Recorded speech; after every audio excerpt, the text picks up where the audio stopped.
Қайырлы күн, каналыма қош келдіңіздер. Мінекей біздің өзіміздің огородта осындай керемет баклажандарымыз өседі. Жақсылап піскен екен. Енді осылардан қазір түскіге тез тіске басар жасайтын боламыз. Бұл салатты барлық қыз-келіншектер біледі. Сонда да дегенмен өзімнің жасағанымды видеоға түсіріп сіздермен бөлісуді жөн көрдім. Олай болса бізге керегі жаңағы баклажандарымызды жуып тазалап аламыз да осылай бөліктерге домалақ етіп бөліп аламыз барлығын. Өте жұқа да болып кетпеу керек, өте қалың да болып кетпеу керек. Мінекей барлығын осылай турап алғаннан кейін арнайы ыдысымызға салып аштысын кетіріп алуымыз керек болады бізге. Яғни бір қышқыл дәмі болады ғой. Соны тұзға салса кетеді деп жатады, Сол әдісті мен де қолданамын. Ал кейбір кісілер осылай турағаннан кейін бірден крахмалға салып, крахмалға араластырып алады да, соны пісіре береді. Ол әдісте де болады. Ал мен одан көрі осылай ыдысқа салып, үстінен тұз саламыз.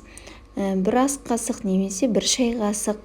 Одан кейін үстіне жылырақ суды құйып, бір 5 минутқа қойып қойсаңыздар, өзінің қарасы шығып, жаңағындай ашты бір дәмі болады, сол шығып кетеді деп жатады. Сол әдіспен осылай 5 минутқа қалдырамыз суда. Одан кейін алып, 5 минуттан кейін сорғытып аламыз. Мінекей осылай 5 минутқа қалдырдық. Міне көрдіңіздер ме? Қара бір суы шығып тұр. Осылай сығып мен бір телефоным қолымда болғаннан кейін осылай сіздерге көрсету ыңғайсыз болып тұр. Осылай сығып аласыздар да арнайы бір қағазға болсын, осындай орамалдарға болсын, жайып кептіріп алатын боламыз. Одан кейін осындай сковородкамызға сумайымызды құйып, қызған кезде барлығын салып пісіріп алатын боламыз. Негізі мен осы әдіспен пісіремін. Ал сіздер кейде жұмыртқаға жаңағындай батырып, оның сыртынан неше түрлі қазір чипсы сияқты дәмдеуіштер шығып жатыр ғой. Соған батырып пісірсе де болады.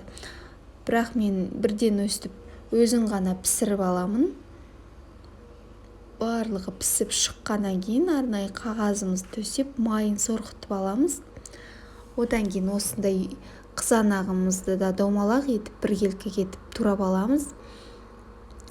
Одан кейін мен мына жерде сарымсақпен, яғни чеснокпен жасалған тұздығымды ішіне салатын тұздығымды көрсетпептім. Майонезді, чеснокты кішкене қара бұрыш қосып жіберіп, үшеуін араластырып, негізі укроп қоссаңыздар да болады. Біздің балалар укроп жемегендіктен осылай үшеуін ғана қосып араластырып жасадым. Одан кейін кезек етіп осы жағып, өстіп салатымызды жасай беретін боламыз. Баклажан, ортасына помидор, қайтадан баклажан және ортасына осы тұздығымызды жағып отыратын боламыз. Тұздыққа майонез, чеснок, кішкене қара бұрыш немесе қызыл бұрыш, қаласаңыздар укроп. Осылай барлығын жасап шығамыз. Мінекей тез бір 5 минутта, 10 минутта пісіп шығатын тіске басар. Сіздер де жасап көріңіздер.